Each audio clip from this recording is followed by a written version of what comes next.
کچھ لوگوں کا خیال ہے کہ اللہ عرش پر بیٹھا ہوا ہے. یقیناً جانے کہ یہ ابن تیمیہ نے ایک دفعہ جب مثال دی تو اس نے بلکہ نعوذ باللہ معاذ اللہ باقاعدہ بتایا کہ جناب کہ ایسے وہ کرسی ہے اور اس پر وہ معاذ اللہ اس نے بن کر بتایا کہ ایسے وہ بیٹھا ہوا ہے. سو یہ کہنا کہ اللہ جو ہے وہ اپنی ذاتی حیثیت میں معاذ اللہ عرش کے اوپر بیٹھا ہوا ہے، یہ کفریہ عقیدہ ہے. اللہ کے لیے کوئی بھی مکان یا زمان فکس کر دینا یہ ہمارا اہل سنت و جماعت کا عقیدہ نہیں ہے. مطلب کہ جو اس کی تخلیق ہے اس کے اندر وہ سما گیا ہے. یہ آپ سوچ سکتے ہیں؟ مجھے یہ بتائیں، اور یہ سب بالکل لاجکلی میرے ساتھ چلنا ہے، اب سب نے ہے علمی تحقیقی تھوڑے بنتے ہیں آج. تو مجھے یہ بتا دیں ہم کہاں سے آئے؟ کچھ کہتے ہیں جی باندر سے آئے، باندر کرلی سے آیا، کرلی مچھلی سے آئی، مچھلی جو ہے وہ پانی سے آئی، پانی جو ہے وہ جناب کاسمک ڈسٹ سے آیا اینڈ ایکسیٹرا. ایک یہ بھی تھیوری ہے. اور پھر ایک وہ ہے جو قرآن و حدیث کی طرف سے ہے کہ جناب آدم کو بابا کو نا آج کل کہتے ہیں جی تو نبی کو بابا بنا دیا. بھائی ہم نے تو نہیں بنایا، اللہ نے بنایا ہے.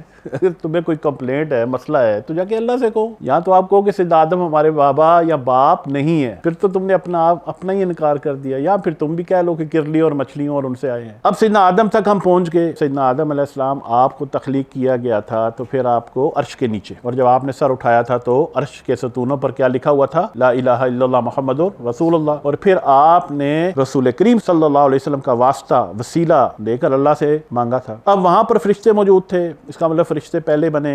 اچھا فرشتوں کو کیسے آئے؟ جناب ان کو اللہ نے بنایا. تو جب کچھ بھی نہیں تھا اور یہ فرشتے بنے کس چیز سے؟ یہ بھی سوال اٹھتا ہے. ان کا جی نور سے. تو اگر فرشتے نور سے بنا تو نور کس سے بنا؟ کہیں سے تو نور آیا ہوگا نا. اس کے حوالے سے وہ مصنف عبدالرزاق کی جو حدیث بڑی سیدنا جابر سے جو مروی ہے کہ جب سیدنا جابر نے پوچھا یا رسول اللہ سب سے پہلی تخلیق کیا ہے جو اللہ نے بنائی؟ تو آپ صلی اللہ علیہ وسلم نے فرمایا کہ تیرے نبی کا نور اے جابر. نور نبی کا یا جابر. کیوں؟ کہ اس پہ دو چیزیں ہو سکتی ہیں. اب یہ تو ہمیں پتہ ہے نور آیا کہیں سے تو آیا، یا تو وہ کہتے ہیں اللہ نور السماوات والارض، آیت ہے نا قرآن کی، اللہ نور ہے آسمانوں کا اور زمین کا. تو پھر اللہ نے اپنے نور میں سے فرشتوں کو بنا دیا. ایک تو یہ اس کا، لیکن اس میں ایک مسئلہ آ جاتا ہے. اللہ کہتا ہے لیسا کمثلہ شیء، کہ اس کے جیسی کوئی بھی چیز نہیں ہے. اب مسئلہ یہ ہے کہ اگر اللہ کے نور میں سے نور نکال کے کہا جی کہ یہ سیدنا جبرائیل، یہ سیدنا میکائیل، یہ سیدنا اسرافیل، یہ سیدنا عزرائیل، یہ تو پھر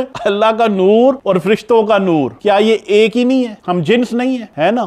یعنی یہ تو شرک، یہ شرک ہے. پھر آپ نے اللہ کے ساتھ کسی چیز کو ملا دیا. اور جب اس آیت کو ہم اگر سمجھے لیسا کمثلہ شیء، یعنی کہ اللہ نے کہہ دیا ہے، اللہ کو شے کہہ دینا یہ کیا ہو جائے گا؟ شرک ہو جائے گا. اور وہ خود کہہ رہا ہے کہ اللہ شے نہیں ہے. اس کا مطلب ہے کہ جس نور سے فرشتوں کو تخلیق کیا گیا وہ نور اللہ کا ذاتی نور نہیں تھا. اور جو حدیث جابر ہے جس کا بھی ہم نے ذکر کیا اس کے آگے آتا ہے، تو آپ صلی اللہ علیہ وسلم نے فرمایا کہ اے جابر، اللہ نے اپنے نور کے ساتھ ایک نور تخلیق کیا جو نور نبی صلی اللہ علیہ وسلم، اس نور سے تمام کائنات کو تخلیق کیا. حدیث ہے اور یہ اس پر کوئی ڈاؤٹ نہیں ہے. اس حدیث پر رولا ڈالنے والے تو ویسے ہی ڈال دیں گے، تو قرآن کی آیتوں پر بھی ڈال دیتے ہیں. آیت پڑھو تو آگے سے کہتے ہیں نہیں ہمیں حدیث دو، تو اس کا تو کوئی علاج نہیں ہو سکتا نا.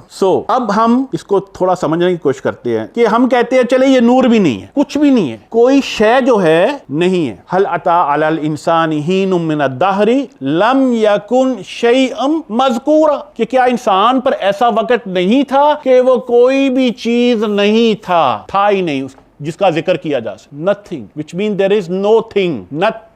تو اب مجھے بتا دیں کہ جب کچھ بھی نہیں تھا تو کون تھا؟ اور ہم نے یہ بھی قرآن سے ثابت کر دیا کہ اللہ is not a thing، اللہ کوئی شے نہیں ہے. خود کہہ رہا ہے، وہ یہ خود کہہ رہا ہے. سو اب کوئی شے جو نہیں ہے، یہ جو کوئی شے نہیں ہے، یہ جو نتھنگ ہے، یہ نتھنگ کوئی ایسی جگہ ہے جہاں پر نتھنگ نہ ہو. اور یہ نتھنگ کی ابتدا کہاں سے ہوتی ہے؟ اس کی کوئی ابتدا نہیں ہے. اچھا اس کی انتہا کہاں ہوتی ہے؟ اس کی انتہا نہیں ہے. اچھا یہ نتھنگ کتنے ہیں؟ کیا نتھنگ کی بھی قسمیں آتی ہیں؟ انہوں نے کہا جی یہ کیا مطلب آپ کا نتھنگ کی قسمیں آتی ہیں؟ نتھنگ نتھنگ ہے. جب کچھ بھی نہیں ہے تو وہ بس ایک، اب کیا کہیں اس کو ہم اس کو کہہ سکتے ہیں لا وجود، لا محدود، انفینٹی. اب انفینٹی کی تعریف کریں، کیا تعریف کریں؟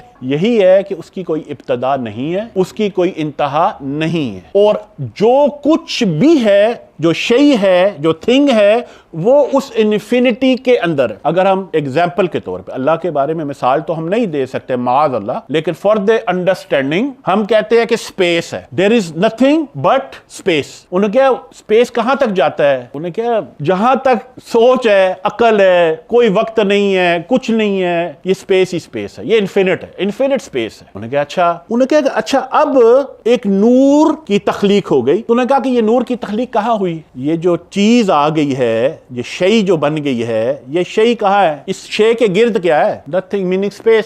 سو مثلا اگر ہم یہ امیجن کریں کہ یہ اسپیس ہے, تو اسپیس کے اندر اگر کچھ آ جائے, اب یہ کچھ ہے, لیکن اگر اس کو ہٹا دیں تو اب کیا ہے؟ Nothing. Something and nothing, nothing. اس نو تھنگ کے ہونے پر کیا دلیل ہے؟ یہ تھنگ. کیونکہ اگر یہ تھنگ نہیں ہے تو نتھنگ ہے, یعنی کہ یہ تھنگ نہ بنتا, نہ وجود میں آتا, تو ہمیں کبھی پتہ نہ چلتا کہ نتھنگ ہے. سو the absence of the thing is the proof of no thing. یہ بات سمجھ آ رہی ہے؟ یہاں کمپلیکس ہو گیا ہے, سسٹم اوور لوڈ نہیں ہونا چاہیے, میں ساتھ چلنا ہے نا. سو اب یہ جو تخلیق آئی ہے, یہ جو تھنگ ہے, یہ ہے نور نبی صلی اللہ علیہ وسلم. اور یہ صرف میں ایک مثال کے طور پہ اگین ہائپوتھیٹکلی ہم بات کر رہے ہیں فار دی انڈرسٹینڈنگ. معاذ اللہ یہ تو نہیں ہے کہ ہم, میرا مطلب ہے مثال ڈائریکٹ دے رہے ہیں, جسٹ فار دی انڈرسٹینڈنگ. اب کسی بھی چیز کو تخلیق کرنے کے لیے, بنانے کے لیے ہمیں ایک را مٹیریل چاہیے ہوتا ہے. ایسا ہی ہے نا, مثلا کہ اگر ہمیں نے بریڈ بنانی ہے تو بریڈ بنانے کے لیے ہمیں کیا چاہیے؟ آٹا. آٹا چاہیے نا. انہوں نے کہا چلو, انہوں نے کہا جی آٹا کہاں سے آئے گا؟ انہوں نے کہا جی آٹے کے لیے تو جناب آپ کو گندم بھی چاہیے, پانی بھی چاہیے, تھوڑا سا نمک بھی ہم ڈال لیتے. مطلب اس کا مطلب ہے کہ ہمیں اب یہ چیزیں را مٹیریل اکٹھا کرنا پڑے. انہوں نے کہا جی چلے ٹھیک ہے, یہ گندم کہاں سے آئی؟ انہوں نے کہا جی یہ زمین سے اگتی ہے. اچھا کیسے اگتی ہے؟ بیج تھا. اچھا جی بیج کہاں سے آیا؟ یہ بھی گندم سے نکلا, ایکسیٹرا ایکسیٹرا ایکسیٹرا. تو ہم کیا کرتے ہیں, کسی چیز کے سورس اصل کو پہنچنے کے لیے اسے ڈائسیکٹ کرتے ہیں, ڈیوائیڈ کرتے ہیں, چھوٹا کرتے ہیں, تاکہ ہم اس سب سے چھوٹے مادے تک پہنچ سکیں جو اس کی اصل ہے. تو اس کا جو لفظ سائنس نے استعمال کیا ہے وہ کیا ہے؟ ایٹم. وہ کہتے ہیں جی سب سے چھوٹی چیز, اور ایٹم کا جو لغوی معنی ہے وہ ہے the undividable, وہ چیز جو تقسیم نہ ہو سکے. اس کا مطلب ہے کہ ہم نے میکسیمم تقسیم کر دی ہے, اور جو سب سے چھوٹا جو ذرہ ہمیں ملا ہے, اس ذرے کو ہم نے کہہ دیا یہ ایٹم جو ہے یہ سورس ہے ہر چیز کا. یہی بات ہم کہہ رہے ہیں کہ رسول کریم صلی اللہ علیہ وسلم کا جو نور ہے, یہ نور اصل ہے تمام کائنات کی تخلیق کی. اللہ نے اپنی تجلی سے, اور یہ بھی سائنس ہے کیونکہ آئنسٹائن کی جو تھیوری ہے کیا کہتا ہے, وہ کہتا ہے E equal M C square, جس میں E کہتا ہے انرجی ہے, M جو ہے وہ ماس ہے, اور جو C اسکوئر ہے یہ اسپیڈ آف لائٹ ہے. تو اگر ہم نے اگر اس کو ہم نے زیرو کرنا ہے, اس ایکویشن کو E equal M C square, تو ہم کیسے کریں گے؟ ماس, ہاں, لیکن زیرو کیسے ہوگا؟ ڈیوائیڈ کریں گے انرجی اور ایم سی. ہاں, اور اگر ہم نے اب زیرو ہو گیا نا, اب ہم نے ایم کریٹ کرنا ہے, تو انرجی چاہیے اور سپیڈ آف لائٹ چاہیے. انرجی کیا ہے؟ نور. نور لائٹ نہیں ہے, وہ دیا ہے. عربی میں لائٹ کو کیا کہتے ہیں؟ دیا, جس کو ہمارے ضیاء بھی کہتے ہیں, لیکن عربی میں دیا. اچھا, تو لائٹ تو ہوگی دیا, تو نور کیا ہے؟ انرجی. اگر اللہ کہتے ہیں نا اللہ نور السماوات والارض, تو پھر رات کو کدھر گیا وہ؟ اس کا مطلب رات کو اللہ چلا جاتا ہے تو رات پڑ جاتی ہے. اگر روشنی ہے رات کو تو اندھیرا ہے بھائی. نہیں, the energy is there, the force. So there is a force and there is a speed. تو اللہ نے اپنے نور کی تجلی یعنی سپیڈ کے ساتھ جب تجلی کی تو ایم وجود میں آ گیا. یہی آئنسٹائن کہہ رہے ہیں, یہی دین کہہ رہے ہیں. یہ ایم جو ہے یہ کیا ہے؟ یہ میم. الف دے مکھڑے تے میم ادا گونگٹ, تینو جانن والیاں جان لیا, انا بشری دے پانا پلیکھے, تینو عاشقاں نے پہچان لیا. یہ میم ہے. جو جانتے ہیں وہ جانتے ہیں, جو نہیں جاننا چاہتے وہ تھوڑی مرضی. تو اب یہ میم جو ہے یہ وجود وہ راضی ہے. انہیں کہا جی from nothing they became something with energy and speed. Okay, اب اس جو ماس ہے, یہ جو تھنگ ہے, باقی جتنی بھی تخلیق ہے وہ اس سے ہوئی ہے. سائنس بھی یہی کہتی ہے. سائنس کیا کہتی ہے؟ وہ کہتی ہے یہ جو ماس تھا نا, یہ ایک مزید تجلی ہوئی اور بگ بینگ, یہ ایک ہی تھا. ان السماوات والارض کانتا رتقا, قرآن ہے نا, اللہ کہہ رہے کہ یہ جو آسمان اور یہ جو زمینیں, یہ تو ایک تھا, ایک ٹوٹا تھا.